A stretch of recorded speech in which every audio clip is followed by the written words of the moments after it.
Why hello there and welcome to a new possible series where we talk about stuff and play video games at the same time. So if you like this sort of content, make sure to hit that like button, comment, and all that good sort of stuff. However, if you don't really want to see this sort of content, it really doesn't interest you, make sure to hit that dislike button too. It's always valuable information. It really won't offend me at all. It's just a good way of letting me know that you don't really want to see this sort of thing. Also, comments, they work too. So, without further ado, let's get started. And as you can see, we are playing the new game by Blizzard, Overwatch. And it is a great deal of fun. I haven't had this much fun in a game in a long time. Man, I've been kind of worn out with video games recently, and this one is new and refreshing, despite the fact that it's actually just a different take on, you know, a mashup of two different genres. It's actually quite refreshing and quite fun. Quite fun indeed. So, this game is actually a lot like Team Fortress 2. As you can see, you know, just by the gameplay, you can probably tell. If you haven't played the game already, I'm sure you've heard your friends, you know, they probably won't shut up about the game. And you know what? I'm going to be one of those people too, because this game is a lot of fun. And despite the fact it's very, very, very similar to Team Fortress, it adds the MOBA characteristics in the form of hero abilities and actual heroes rather than just classes. Where this game has classes and heroes and abilities, Team Fortress really only had classes and different game modes. In fact, this game actually takes its game modes pretty much directly from Team Fortress. However, it does it in a new and refreshing way because the hero abilities the hero abilities and the new classes, they shake things up quite a bit. And as you can see right now, I'm using pretty much the carbon copy clone of the medic character from Team Fortress. Back in the day, I used to do the medic heavy combo with my friends, so that's kind of why I like playing this character. Mercy is the name of the character that I'm playing right now. She's pretty much a carbon copy clone of the medic character. However, it makes it very, very easy to get my feet wet and start playing this game because it feels very familiar, despite the fact I've never really played the game. I've played games like League of Legends, and I've played lots and lots of Team Fortress, so this game actually feels natural, and it'll probably feel natural to anybody that decides to pick this game up.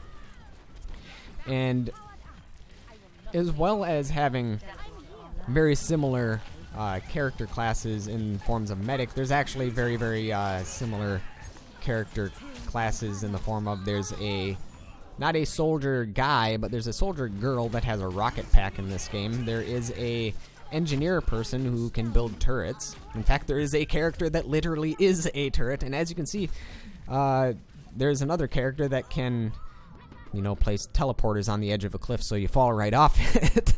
I guess I'll be more careful next time. And there's other characters that are very similar to the one that I just passed was a character that's incredibly similar to the demo man from Team Fortress. So a lot of these classes are going to be very familiar, but they have new and refreshing aspects to them. I know Team Fortress isn't something that I've ever really talked about on this channel, but it's a game that I've played probably far too much of when I was when I didn't have a YouTube channel. I played way too much of it, and it was a really fun game. However, as all fun games are, they do get kind of old and kind of stale after a while. And this is just a fun way to refresh it. I know it's not by Valve, but to be perfectly honest, Valve doesn't make games anymore. They just make money. And this is a great way to see that series and that genre refreshed in a fun way. I haven't been able to sit down and play games for hours like this in a long time. And you know what? It's really fun, and I really suggest that you go out and give it a shot if you like this sort of gameplay. And not only is this gameplay fun, it can run on pretty much any system. It can run on a potato. It can run on integrated graphics. Well, newer integrated graphics, but it can run on integrated graphics. That's a pretty impressive feat for a game that looks this nice. Excuse me while I slurp on my coffee. It's still morning while I'm doing this. Oh, and in the game right now, you can see we're in overtime. It's 99%. Both teams have been bitterly fighting over this control point, and it's been at like 99% on both teams for like 2 minutes already. It's absolutely insane. This is probably one of the more insane matches that I've ever played. The overtime lasted, I think it was a little over 3 minutes at 99% on each side. It was absolutely crazy.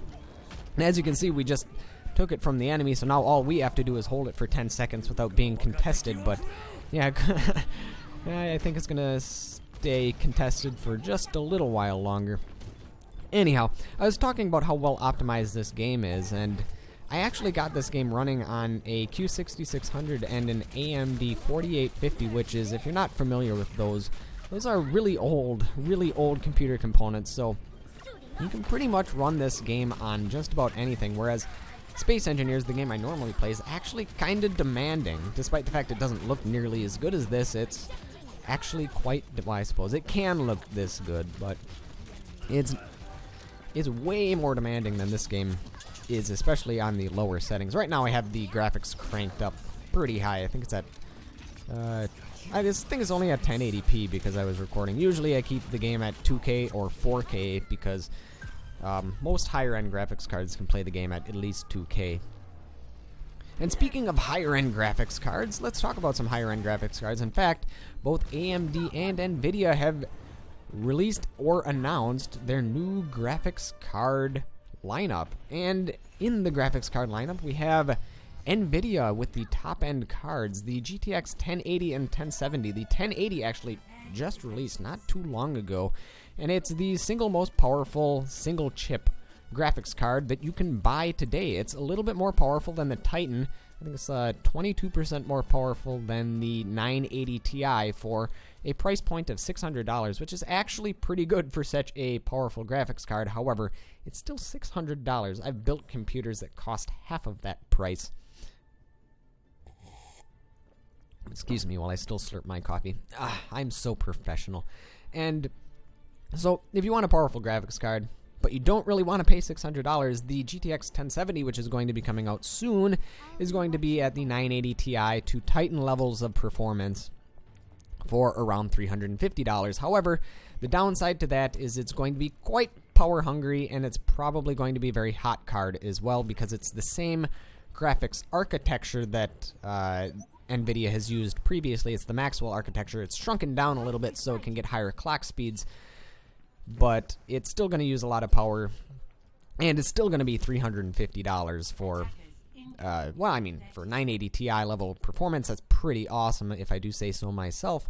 But if you have a card like a GTX 970 or R9 390 or something of that like, you probably wouldn't pay to upgrade it, as you're not going to be getting that much extra performance for the price. However, if you have an older graphics card or integrated graphics or whatever, and you just want to, start playing games at higher resolutions and better frame rates, AMD has got you covered, because at the low price point of $200, they are coming out with a card that's going to compete right around the GTX 970 and 980 levels, or if you're in the AMD fanboy club, that's around the 390, 390X level of performance for around $200, and that's actually a really good deal and really good price point for a graphics card of that magnitude.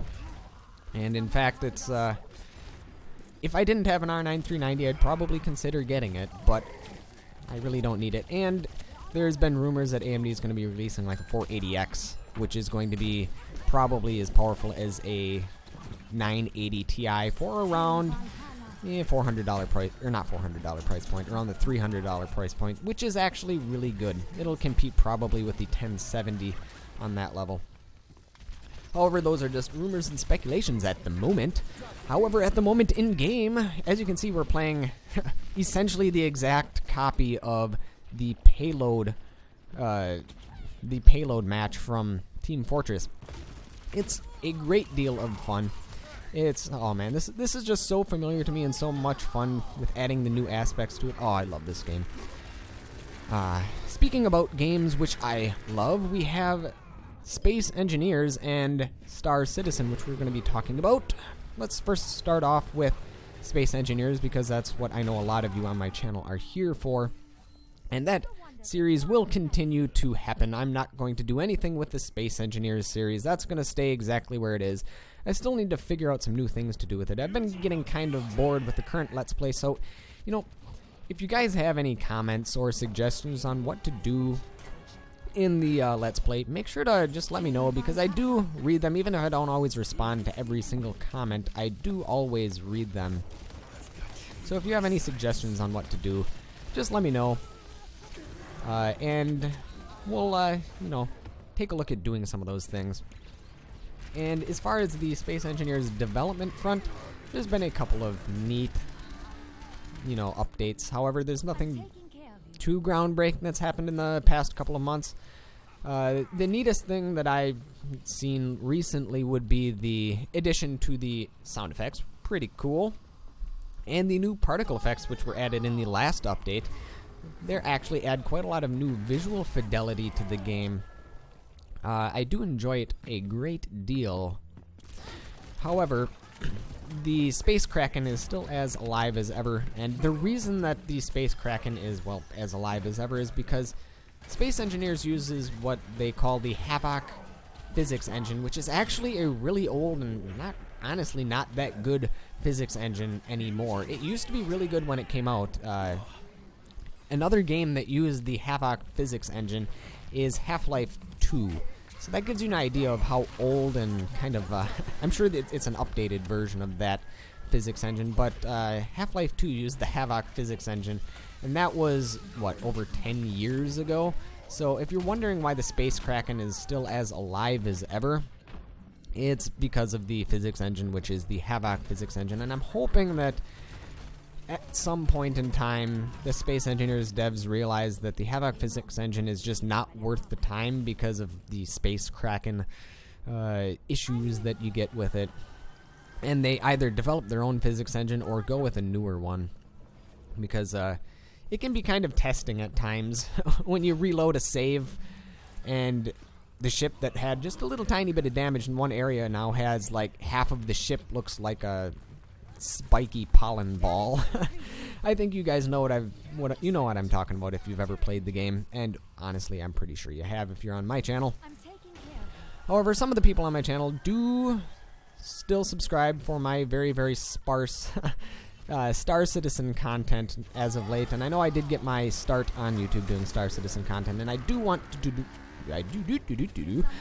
want to do more Star Citizen content in the future. However, I'm waiting for the Persistent Universe patch to drop on the live server, and then we're going to be doing a whole bunch of stuff on that. And even if you're not interested in Star Citizen, it's really something to check out because the game is a lot of fun.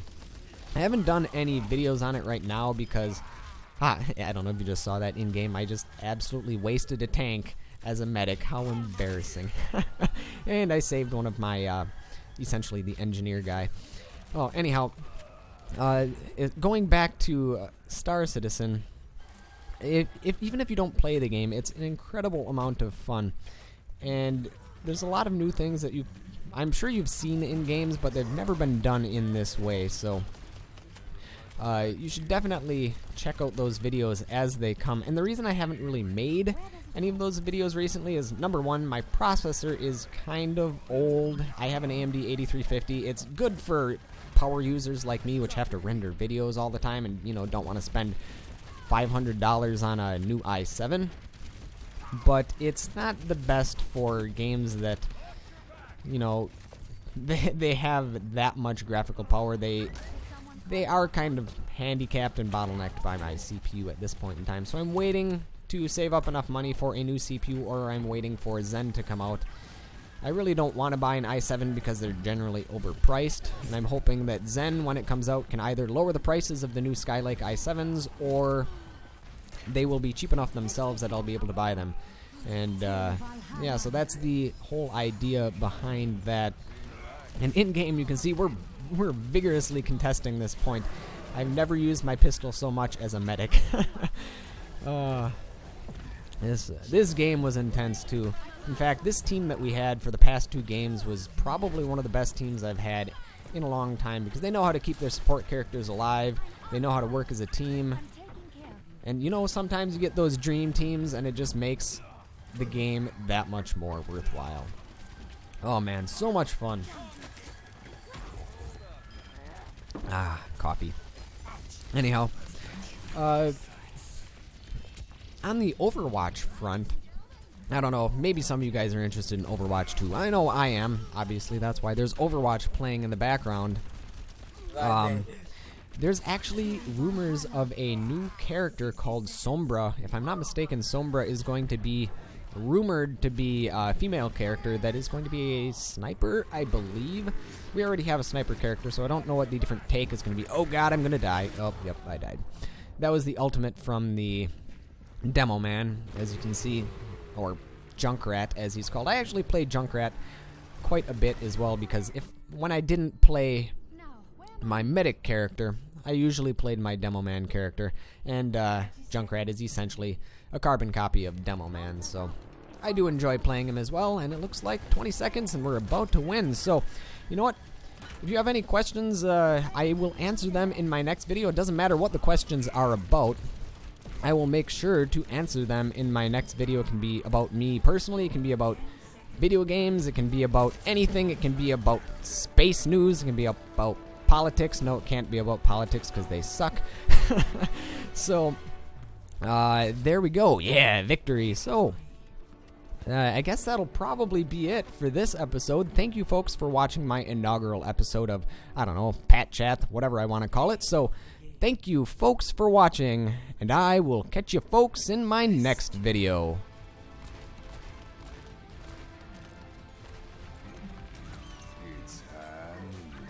Boom, headshot.